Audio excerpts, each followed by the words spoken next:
mo. Bakit? Hindi, pero ano mo lang yan, tag dito. Time-lapse. Hindi, ano yung recitation namin na ganun. Para kayo nasa ano talaga. Parang hearing. Nandyan yung audience sa gilid. Tapos ikaw, ano yun, tatawagin kayo. Nasa gitna ka. Tapos yung prof medyo sa hawak. Tapos tsaka tatanong. Senaryo yung tatanong niya. Tapos kailangan i-ano mo yung parang anong article yung ano. Para maano yung parang case na yun. Sabi Ganun naman, yung sabi. pinakabisado yung buong article. Tapos, ano yun, recitation 2 araw. Kumbaga, hatiin yung parang A2 sa kalahati ng 26, tapos sa kalahati ng taas hanggang letter C. Letter T pa ako. Buti na lang hindi umabot sa akin kasi hindi na nagpa-paper, ano na siya. Anong tawag doon? Sa ipapasulat na lang yung mga article. Pero isang article, tapos lahat ng section kailangan, lahat kabisado mo. Ang kinabisado ko lang doon, mga keyword. Yun yung Kasi sinasabi ang ko. dami kasi. Ang dami hanggang mo article ganyan, tapos hanggang section 1 to 46. Kailangan lahat eksakto. Kasi di ba sa law, kailangan kung ano yung exact. Ayun lang dapat. Kasi pag may naiba kang ano Iba, doon. nag-iiba yung meaning. Oo, iba na. Utang ihit yan. Uy, pinakabisado kami yung 1970, yung Constitution. Gagong keyword. Sabi niya pa, kasama pa ba natin yung Bill of Rights? Tingin namin sa kanya, gago to ha. Parang, joke ba kami sa'yo? Yung isang article pa nga lang, baliw ka na eh. Pag yun, doon ko nalaman yung mga yung sa simbahan, tsaka yung nandun yun eh. Nakan yung yung print out ko, puro highlight lang pag na ano ko to, ito yan. Ganun yung aking highlight nun yung bow. Ganun din ako! Oo! Highlight na, di ba? Tapos nakabold pa yung article kasi highlight mo pa. Nakabold na, tapos highlight. Hindi ka paano? Kasi feeling ko na hindi nakabold. Ay, maputla to, hindi ko to mapapansin. Hindi to magre-retain. Lahat ng Tama na ba sa article, yung ha-highlight ko, color green. Na mga ganyan. May dilaw. Dito naman, mga keyword dyan, yellow. Kulit talaga eh. Hindi siya umaano eh. Ito siya keyword yung hinighlight. Sa ating buong article, Oo. nakabold pa yun eh. Hindi! Hinighlight pa. Hindi ko naman sinasadya. Sabi ko, Nagkakaroon, di ba ako sa'yo na doon? Mga Sinahanap mo highlight. yung important Oo. kaya. Sabi ko, ba't buo to? Sabi ko, buong paragraph na to ha. Oo, may ganun pala. Sabi ko, sama natin ito, importante to. Oo. Sige na lang. Lahat talaga importante. Oo. Kailangan eksakto. Kaya kailangan Sige. mamigkas mo dun eh. Nagsasayang lang talaga ako ng hinighlight lahat. Pero yung sa section yun yung may naka-highlight. Para lang maalala mo kung anong section Section yun. yun. Oo. Pero naka-highlight pa rin yung buong paragraph. Yung paragraph pa, yung article, yun yung naka-ano Yung kulay. talaga. Pero nung sabi ko kasunod na article, ginanon ko pa rin para sabi ko para balance na kasi lahat sila nakagano. Sabi ko kasi nakakaya naman, di ba makapagtampo yung isang paragraph. Wala na, hinighlight ko na din. Meron pa nun yung pinakabisa sa amin din yung Meron talaga dun senaryo. Ang sabi niya, di ba magkaibigan kayo. Inutusan mo si Yani na ayusin yung bintana, yung jealousy. So nalaglag, tapos namatay yung bata. So sino may kasalanan? So sabi ko, ay wala akong kinalaman dyan. Hindi ako tinanong, hindi ko talaga alam. Wala akong mga nangyari na. Nasa bahay lang ako. Yung sinasabi ko sa inyo na manahimik na lang tayo. Tapos sabi niya, may na siya. Katabi ko. Yung katabi ko palaban yun. Tapos sabi, sino may kasalanan? Para sa akin po yung nag-utos. Tapos, may bida-bida kami kaklas. Yung gumawa, kasi siya yung gumawa eh. Siya yung may kasalanan. Siya yung makukulong. So, ba't di na lang sila kasi mag-usap?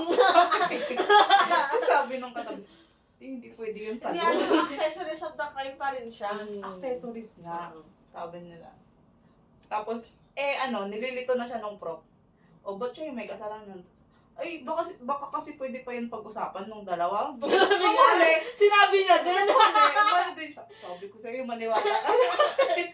Parang ang nangyari kasi dyan, mind master yung nag-utos. Oo. Tapos accessories of the crime yung gumawa. Ang cute nga yun, may accessories, hindi ko lang nalaman. Parang mga accessories of the crime kapag pag alam mo Pag may alam ka, hindi ka nagsasalita. Angas nun eh. Lagi siyang may dalang senaryo bago. Yun yung parang ano namin. Yung parang pampagana bago mag-ano. Ay, ganun yung recitation namin. Tapos yun nga, nandun siya sa upuan niya, tapos nasa gitna ka nakatayo. Tapos tatanungin ka niya ng ano, bibigyan ka niya ng scenario. Kailangan mo sabihin ko kung saan under siya ng ano, like anong... Saan ka nag-base? Oo, parang ano yung basis nung ano. Kunyari tatanungin niya, sino yung ganyan nga? Sabihin niya, bakit? Tapos kailangan mo i-state. Mag-i-state ka ng reason kung bakit, tapos yung section kayo, kunyari, kung saan siya nakaano. Tapos syempre, kailangan eksaktong yung word by word yung sabihin mo. Kaya mo siyang laruin, pero yung eksakto talaga, ang hirap. Dun ka maan. Tapos meron pa pag hindi siya satisfied sa sagot. Wala nang additional. Umupo ka. Ay, umupo ka. Sa amin, kapag tama yung sagot mo, may bago ulit. Oo. Pag tama yung sagot mo, okay, gaganon siya. Tapos bigla ulit siya magsasabi na may follow up. Gagano pa yun. Pero Gagano kapag pa hindi siya. mo rin nasagot, bibigyan ka na ng chance na Pero magtatanong ulit nakatayo. siya. Nakatayo ka pa Oo, din. nakatayo ka pa rin. Yung sa amin nakatayo pa din. Pero kapag wala ka talaga nasagot kahit isa, Ay, sa- papabalikin ka na sa pwesto niya para hindi ka upo. Tapos saka ka ulit, tatawagin ka ulit na mamaya. Tapos Alam mo yung nakakahiya na nakaupo na lahat ng mga pinagtatawag tapos ikaw nakatayo pa din. Pero ang gusto ko nun, kapag kunyari ka nakasagot, tapos nakatayo ka na sa pwesto mo, Di yung ba? isang nandun sa pinaparecite, pag hindi niya nasagot, bibigyan ka Nakatayo, siya, o oo. lipat na sa'yo. Tapos syempre pag alam mo, Gaganong ka na. Parang natural naman na kasi yun pag nasa law yung mga frog mo, karamihan talaga ganun eh. Pag nagpa-recite, hindi mo nasagot, tayo ka talaga eh. Magalingan talaga. Pag magaling talaga yung prop mo sa'yo, talagang nakaka-excite din eh. Di tsaka, meron kaming prop nun, law. Tsaka hindi siya nakakaantok talaga. Matanda na kasi siya, hindi na lang magpahinga sa bahay. Kapitang na. Parang alam mo, nasa likod ka na, letter T ka na. Ang inang yan. Wala ka talaga. Kalong ka talaga. Pagpasok niya, pag working student ka, makakapagpahinga ka. Hindi mo talaga kahit pilitin mo. Pinipilit naman namin ang katabi ko makinig. Kasi hindi talaga din. Nakakahili pa yung boses Oo. minsan. no? Ang masakla pa doon, take notes pa nun. Kailangan mo palang i-take notes yung mga sinulat niya sa board. Hindi kami nagsusulat, natutulog lang kami. Ayun, yung notebook ko, 75. 75 kasi kulang-kulang. Alam mo yung isang page, may agwat dito. Siyempre may na-skip kang Bago, ano na naman? yung sa isang ganyan, meron sulat ka dito, date. Tapos yung nalagay mo dito, konti lang, isang ganun lang. Di, ang laki ng agwat kasi kokopyain mo pa yun, di ba? Tapos dito naman ulit sa baba, may sulit ka, bungi! Ganon. Siyempre, si keyword Pag ano ko, ka na. check ko, check. Tapos paglagay sa dulo, 75. Tumatagintay. Idol yan. Take note pala to. May mga page yun na proof yung Valentine's Day namin. Sabi, di ba lahat ng proof hindi lang nagpapapasok? Kasi nandun na lahat sa booth. Tapos sa kanya meron. Proceed lahat daw sa GC, proceed lahat sa room niya. Pagkapunta namin sa kanya, nagpa-attendance lang siya, tapos umalis din. Sira ulo pala to eh. Hindi meron naman may prop na magpaparinig, may Valentine's, mga ganyan. Birthday niya. Hindi pa ako nakakatanggap ng flowers, chocolates, baka naman. Magpaparinig. Ay, pero may mga bida-bida ka. Tapos kunyari na surprise, ay mga ano! Hindi ko ina-expect to. Pag sinampal kita. may ganap yung Valentine's namin nun eh. Sabi May kanya-kanya. parang party kami. Tapos naabutan nun yung last subject namin gabi yun. Kaya kasama yung prof. Kasama namin yung prof na nag-celebrate. Tatawa pa nga, binigyan kami ng lahat ng mga tropa namin, lahat kami babae binigyan nila nun eh. Ng chocolate, tsaka saging. Saging? Saging? Chocolate? Tapos may saging? Para saan yung saging? Hindi ka na namin gets eh. Lahat kami mga babae. Healthy living. Healthy. Healthy living. Hindi. Okay, ano saging? Saba, latundan? Latundan? Hindi, yung saging na Senorita? yung saging na talaga. Yung Latundan? Yung after meal. Latundan ba yun? Yung ano? Latundan yung pagkatapos ka kumain. Wala ko saba pa ang binigay. Kung saba talaga, magtaka ka ng pagsaba. Hindi, magsaba, mga galing probinsya, mga ganon. Hindi pwede naman kasi. Dalawang chocolate saging. Good nga kami, binigyan kami isa-isa doon. Baka yun na yung kaya ng budget nila. Bili na lang ng saging yan. Chocolate, tas may saging. At least 45 isang kilo, di ba? Yung teacher niya, yung prof niya, healthy living kasi saging. Baka Oo, diabetic ka sa saging. Kailangan mo ng sa Kailangan. chocolate, kailangan mo ng potassium. Balance. Oo. Matalino yung voice niyo, ha? Yung saging. Pero okay lang yun.